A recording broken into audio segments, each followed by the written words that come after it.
Hello. Welcome to our conversation. And that's what it is. It's a conversation, and you are included. The two of us are going to talk. But you can just talk to us too. That's all right. It's a conversation about life and about stories and about the importance of stories in our life and in our experiences. So we're very pleased that Melissa Lourie is with us today. Melissa, could you tell us a little bit about yourself and the background and so forth? Sure. I have been living here in Weybridge for 24 years, and I'm an actor and a director and a teacher of acting. My husband Peter and I moved up from the Hudson Valley, but before that I'd been in New York and in California, and I'd spent my life in the theater. I have an MFA in acting from the American Conservatory Theater in San Francisco. And then I was an equity actor, union actor for quite a while. And I co-founded the Hudson Valley Shakespeare Festival in Cold Spring, New York, before I moved up here, and got that theater off the ground, which is still thriving. It's a great, big professional company now. But my husband and I wanted to raise our kids in Vermont, so we came up here, and I started teaching acting at UVM, and eventually started a small company in Middlebury called Middlebury Actors Workshop, and I've been doing that now for like 17 years. And so stories is very much what I'm interested too in telling stories on stage, and it's been a wonderful ride, really. So tell us about the Actors Workshop. There's got to be a lot of stories in the formation of that whole idea and pulling it together. So Sure, yeah. Well, after I'd been in Vermont for maybe 5 or 6, so I tried to get a lay of the land, like what is the theater like in Vermont? Having come from New York, the New York area, and been around actors and theater all my life, and I quickly discovered there isn't much of a theater scene in Vermont, anywhere really. There's some professional theaters, there's a lot of community theaters, but I was very much interested in trying to find a way to work at the professional standard that I had been trained in and done for a long time. And so only after being here for maybe 6 years did I meet enough people that I felt that were also professionals who with training and took it very seriously. And that was partly by being in plays at Vermont Stage Company that I had been cast in and met people. I asked 5 other actors to join me in this idea of starting a workshop where we could do really good work with not much money, and just have fun and get a chance to exercise our passion for the theater. And so I got people like Steve Small. Do you know Steve? Who runs the ART program at the high school, and who's just a stupendous actor and mentor to a lot of kids. And I got Harry McInerney, who is the chair of the theater department at Castleton College, and a few other people together. And we decided to do 6 10-minute plays, and that was in 2001. And the 10-minute play is a form that's a lot of fun to work on. It's a deceptively simple form, but it's really hard to write a good play with a beginning, a middle, and an end in 10 minutes. So we found 6 wonderful ones, and we performed. We got together and did them at the ART Black Box Theater, and it was really fun. It was a big hit, and so we decided let's do this again. Let's be a company, and we called it Middlebury Actors Workshop, which actually confuses a lot of people. They say, "Is this a theater company? What is it? Is it a workshop? Can I take it?" Yeah, so it is a confusing name, but we did it again the next year. We did another 6 10-minute plays, and it was an interesting experiment in democratically run theater, a democratically run theater company. which actually doesn't work in the long run. What does that mean? Well, everybody, no leader, no real leader. Okay. Everybody can do sort of, I mean, I was sort of the de facto leader because I started it, but I wasn't asserting that kind of control as like the creative leader. So we all directed, we all acted, we shared responsibilities. But after about 2 years, it became clear that that doesn't really work. You start to have too many conflicts about what you're doing and what you want to do. So we had a kind of a shakedown, and I realized I better be the director of this thing. So a couple of people left. The most core of us stayed. A couple of new people came on, and we proceeded with me as the artistic director, and we formed a board of directors. We became a nonprofit corporation, and started doing that whole thing. So you have done acting and theater and storytelling on stage. I don't storytell per se as from my point of view. I just tell other people's stories. Okay. You know what I mean? I do plays, but I'm not the kind of performer who would just get up and tell a story of her own. I don't. Okay. Yeah, I don't have that skill. Well, there's so many. There's so many skills. Yeah. To take someone else's words, it's a great affirmation.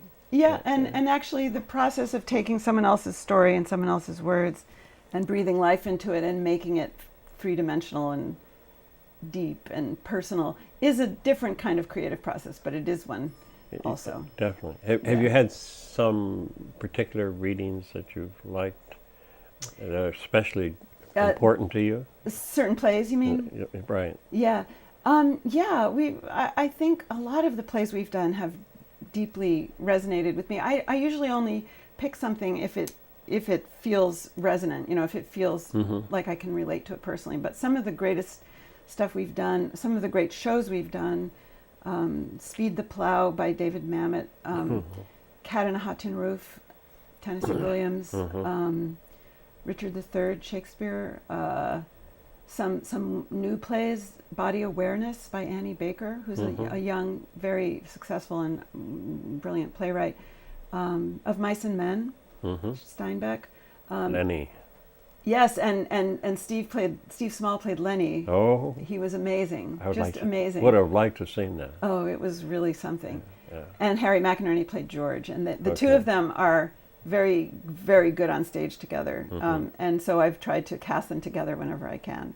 Something called Lone Star, the two of them did, which they were fantastic. Some very, very fun and witty and funny short plays that we've done. Actually, I can't even. Samuel Beckett, which I like a lot. So a very eclectic range of plays. So it's a combination of well-known playwrights and some contemporary. Yes. Right? And new people. Yep. So we've sort of fallen into a pattern of, in the fall we do a classic play, and we've started doing that partly in order to connect with the high schools here, so that their students can come and see student matinees, and we can do workshops in the schools. So we that's why we did Of Mice and Men. That's why we did Macbeth. That's why we've done Cat in a Hot Tin Roof. All of those were connected to the school.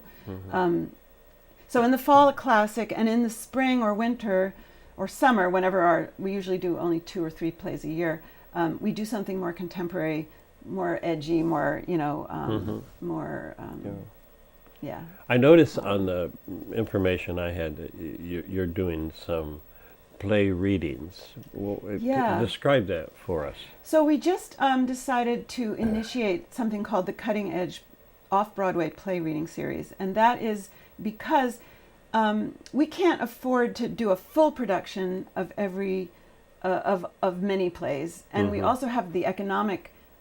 We have to take into account, if we produce something at the Town Hall Theater, we have to make sure that audiences will come see it, because financially it's disastrous otherwise. So we can't be as adventurous anymore in our choices for the main stage. So we decided, but there's all these incredible new plays that are coming out of off Broadway, and most of us don't get to see them or read them. So we decided, let's have a series where we sort of partially rehearse and stage them with really good actors that can breathe life into them very quickly. And that was actually, there's a new woman, a couple who moved to town, Becky and Chuck Strum.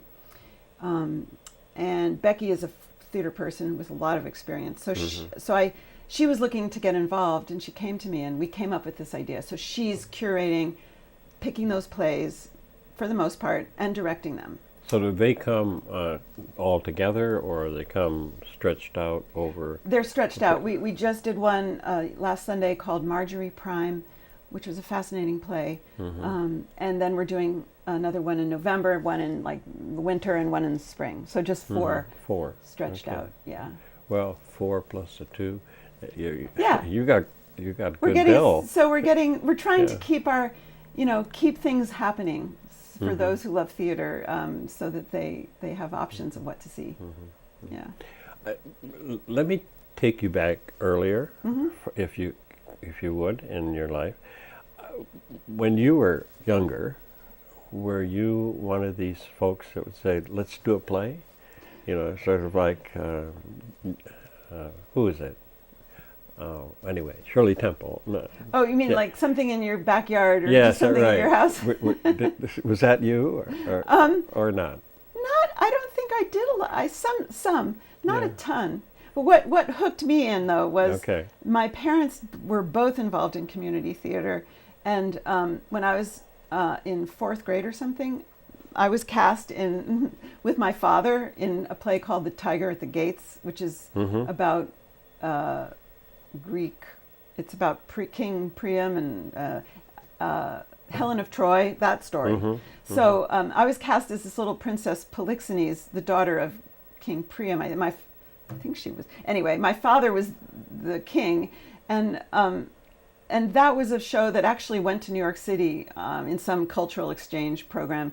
And I, just being a little kid, I was totally like floored and fascinated by the whole thing, and that probably hooked me in. Yeah.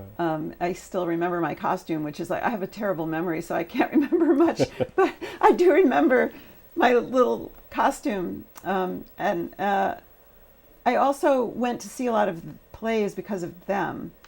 I have another strong memory of doing an overnight at a neighbor's house, sleeping over, and then not being able to go to sleep because I started obsessing about the fact that I wasn't at the theater. My parents had gone to the theater maybe, and I was picturing all these beautiful dresses swirling around on the stage, and I was sobbing because I wasn't there. And my friend's mother had to put me in the living room because I was crying so loudly that I was keeping her daughter from sleeping. And I was just thinking about, I wished I was... You were a true theater person, and it all came out in that experience. It did. That's so amazing. I started doing, and then in high school I did a play that was a real turning point for me. And that was, I was cast as the lead in a play called I Never Saw Another Butterfly, which is based on letters from Auschwitz, or no, Theresienstadt, a concentration camp. And I'm half Jewish, so I had a easy way to relate to that. And it was such a powerful experience, man. And after that, I was sort of like, I was a junkie, a sort of a theater adrenaline performing junkie, I think. So you'd get to as many plays wherever they were as often as you could? Yeah. But, an interesting... and then I majored in theater in college, and then I went to graduate school and did training. But as I've gotten older, I've gotten less interested in acting, actually, and more interested in directing. So that's really my main focus right now. Yeah. Have you had the desire to write a play? Desire, kind of, yes. Ability, no. In fact, I just don't have whatever it takes, I think, to sit down and actually write a creative content of your own. And I respect those people. I think they are writers, any writer, theater or novel or whatever. To me, that's like that's an amazing But gift. you know it when you see it, right? Yes. Yes. Yes. Okay. Yes. And that's the difference. That's key. Yeah. Some folks don't know it. Well, I guess that must be true, but yeah. it's just such a it's to make something out of nothing. It's a Mhm. wonderful, wonderful thing. Yeah. So, who your father was a key influence? Was there someone else that in those early days of theater that was would have been an influence upon you? Um, I think I guess I can't single out one person um, in those early years that was a big influence. My friends, some of my friends were also interested in theater and acting, and a couple of us went on to do that. And then, of course, after a while, I was just, I had a lot of wonderful and amazing teachers of acting and theater that became very influential to me as I went on through my training. Yeah. What was it about the teacher, as you responded to that person, that said, this is something special, and this is what I need, this is what I want, this is... Can you identify some of those qualities that these In the people teacher? have in teacher? You know, that's a good question. My teacher in college was a challenging teacher. I think the teachers that have helped me the most have been teachers that challenged me.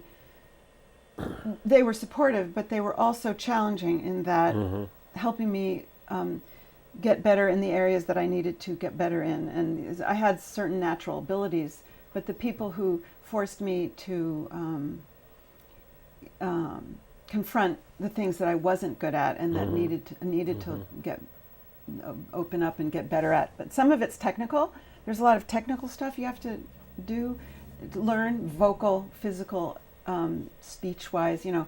But I guess one of the biggest challenges for an actor is learning to open up get your emotional life and be able to tap it and use it. And that for me was not easy. So I had teachers who, you know, forced me to do that. That was good. And then teachers who opened up other avenues towards other ideas and mentors. Like when I was in college, we had a workshop with, do you know, ever heard of Peter Brook, who is a kind of, if you're a theater person, he's a world famous director and educator who worked out of Paris, France. And one of his actors, a Japanese man named Yoshi Oida, came and did a training with us. And he was so fascinating that I went to Paris and studied for several months with his company, Peter Brook's company, and this workshop was led by Yoshi, this Japanese guy. And we did all these martial arts and different kinds of trainings that you wouldn't normally think about doing, pursuing your acting career. But there were so many interesting avenues of study that I followed. And he was an extraordinary teacher, this guy Yoshi. That's great. Yeah. When you do theater, sometimes theater comes in a very short segment. Everything builds up to these 2 weekends of performances, Yes. or this one performance, Yes. and then as opposed to if you become part of a company and you do the same play, like 100 times? Yeah, 100 like times. they do on Broadway or Right. off-Broadway? Which of those, can you say something about? Sure. Because they require a different kind of disciplines, right? Yeah, they do. I mean, you work for a long time. One of the things I love about theater is you work for a long time, very intensively with a group of people. You become very close. You do your show, and then it's over, and you never see those people again, or you don't see the exact same group together again. So there's something beautiful about that. When you're only doing 1 or 4 or 8 performances, it's a wonderful thing because it stays fresh. Every night you're learning something new. As soon as you have an audience, you have this new input, and it's always a fresh live experience. But when you have to do a show for like months, the same show. And I have had that experience in Los Angeles. I think the longest I ever ran a show was maybe like 80 performances of the same show. And that is a really difficult challenge, because after a few weeks or whatever, it starts to get stale, and you start to feel like you're doing the same thing that you have been doing, Right. and it starts to be easy to just phone it in or to have it be Right.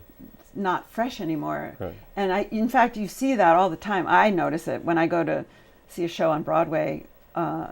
If it's been playing for a long time, I see that actors they're not.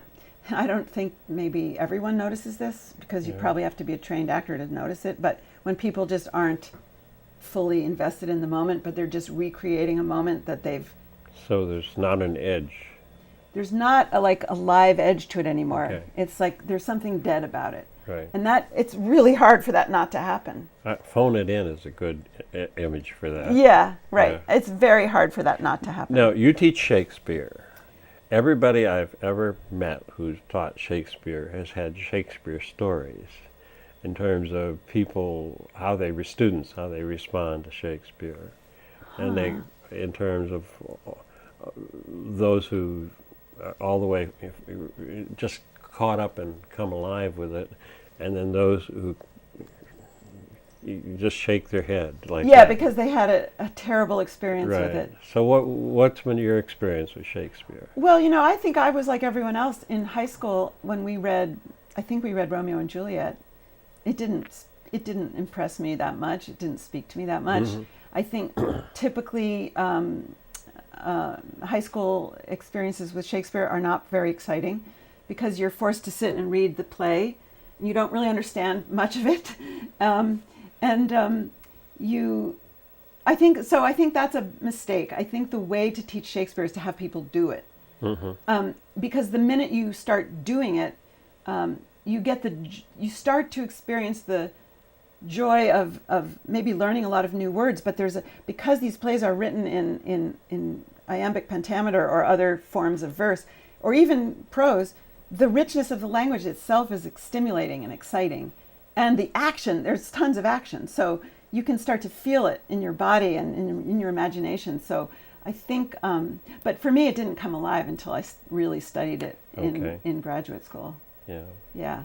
And then I had an experience where I was cast as Ophelia in Hamlet in a professional company in California. And we were, the first maybe 5 days of rehearsal, we just sat, and the director took us through the text line by line and explicated it in a way that was just like, wow, it's like unearthing like an archaeological dig, and you find there's so much information coded in the lines, in the way they're put on the page, in terms of what it's telling you about the speed with which it has to be delivered, or the moments where characters are having revelations. It's all written there in a way that is incredibly fascinating if you have a good teacher to bring it to life. Yeah. Wouldn't it be good if more people could have that experience? It would. Well, actually, I'm involved with Lindsay Pontius, who's the education director at Town Hall Theater. And we are she created a program called Shakespeare, It's Elementary. And we go into I'm one of the teaching artists. We go into elementary schools and we do plays like King Lear and Julius Caesar. And the kids get into it. They like it. Because we never sit down and make them read the text. They're way too young. Right. We cut it way down. We distill it. We tell them the story. They get excited by the story, and then they do it. That's great. They love it because they get to do sword fights and they get to die on stage. So anything that's that would be special to die on stage. Yeah, and it's much better than in real life. Yes. I've done that before myself. Yeah. So, that's interesting. So, our basic topic we've gone for this conversation is stories. So, are there other thoughts that you have about stories? Part of my hope is that people who see Conversations say to themselves out there in TV land, wherever they are, they say, That's interesting. That's exciting. And it might open up for them what is their story, and their experience, and or they Yeah. might try something new. Yeah. They might try Shakespeare. Yeah. You Yeah. know.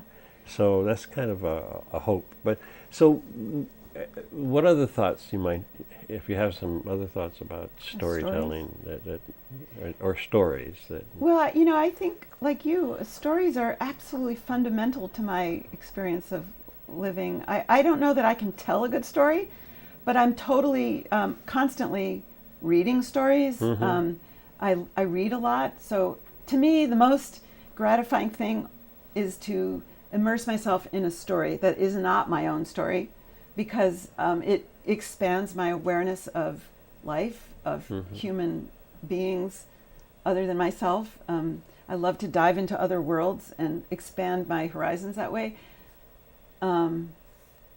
I think theater does that for me. Reading novels does that for me. Watching television does that for me. Going to the movies does that for me. And I encourage other people to do that, because it just, having a wider perspective just makes life easier in some ways, I think. I mean, it makes it easier to understand, and also to feel less alone. Like, other people go through the same things. It helps us relate.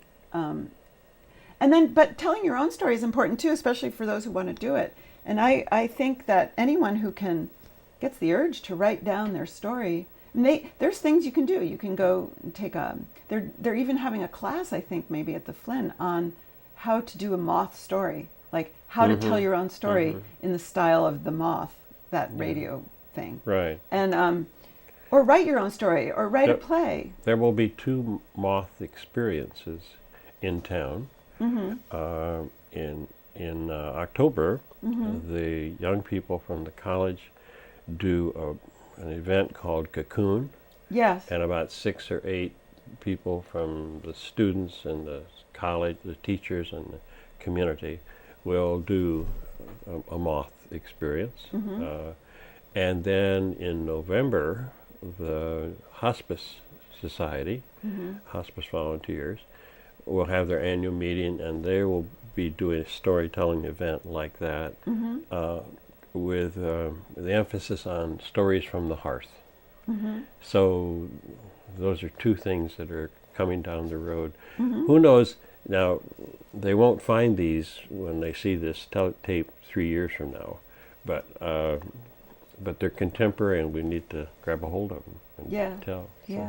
Hey, this has been fun. I hope it's been fun for you. It's been very fun. Thank you so much for having me on. We had. Can I make a quick little plug from the next play coming up? Oh yes, by all means. Okay, we're doing a play in October called The Metromaniacs, and it's by David Ives, and he's a masterful comic voice in the theater today. But it's an adaptation of an old French farce from 1738. And it is the most hilarious play I think I've read in ages. And I'm curious to ask you, what do you think is a metromaniac? I don't know. Take a wild guess, because it's such a weird title. Nobody knows what it is. I think a metronome. Click, click, click, click, click. So maybe a personality like that? That's a great guess. It is related it's to wrong, but it's wrong. But it's a metromaniac is somebody who's crazy for verse or poetry, and the metronome is that's what the word is from. It's from meter, which means in this case the meter of verse. Okay. But I'm looking forward to that. So it's a play about it's just hilarious. It's about people who are in love with poetry and verse, and who crazy to write verse. And this is coming up when? This is coming up at the Town Hall Theater on October. We open on the 19th and we play through the 22nd. Okay. And it's really funny. I will be there. Great. I will be there. So thank you very much. Thank you so much. Folks, we've enjoyed this conversation today, and we encourage you to have your conversations and to have your experiences with stories in all the possible ways that we've talked about, and some that you're going to invent yourself. Have a good day.